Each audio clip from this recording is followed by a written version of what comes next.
Hello everyone, it's me Clayton. I just finished watching the Season 1 finale of the Book of Boba Fett.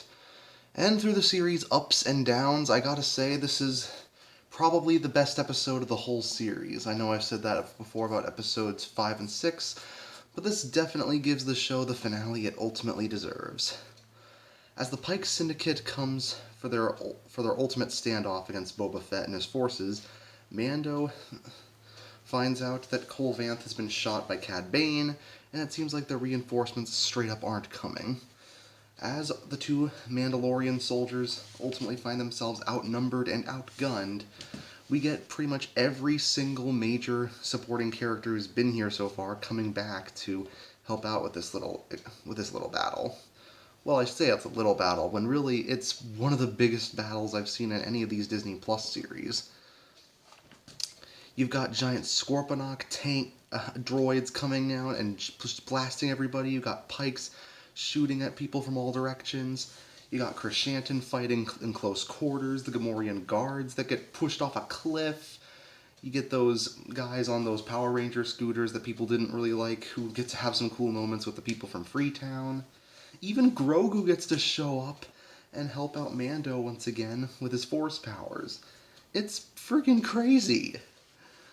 Plus, I know people really said that Boba Fett hasn't been really cool this season, especially since he gets his butt kicked a lot. But he does get to slightly redeem himself with a bit of Tusken Raider stick fighting with Cad Bane. And considering that Bane and Boba get to have a fight in this episode, even if it's a bit short, I do think it's going to please a lot of longtime fans, especially those who are into the Clone Wars. But speaking on the series as a whole, well, yeah, it is kind of weird how, for the 7-episode series, only the last 3 have really delighted people. But yeah, if you have to sit through a generally underwhelming first half to get to an awesome second half, I still think that's ultimately worth the wait. You just have to be a bit patient for the first half. And ultimately, in the season finale, it does allow Boba to have the cool moments that I feel he should have had throughout the whole season. It's just also shared with Mando, especially since the season also ends with the Mandalorian and Grogu going off to, I guess, set up what they're going to do in the 3rd season of The Mandalorian, whenever that comes. And there's also a Marvel-style after-credit scene after the cool concept art credit sequence that ends every episode.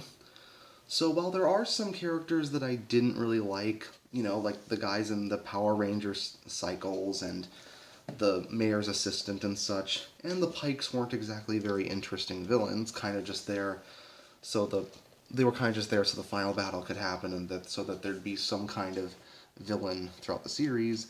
I do think that it's a pretty fun show overall. If you think of it as less of a Boba Fett show and more of a huge Star Wars crossover kind of deal. That just happens to have Boba Fett's story after the Sarlacc pit through its runtime. So yeah, definitely not on the level of The Mandalorian, but I do think it is still better than most of the decisions of the later films in the Star Wars sequel trilogy, and some of the prequel trilogy too.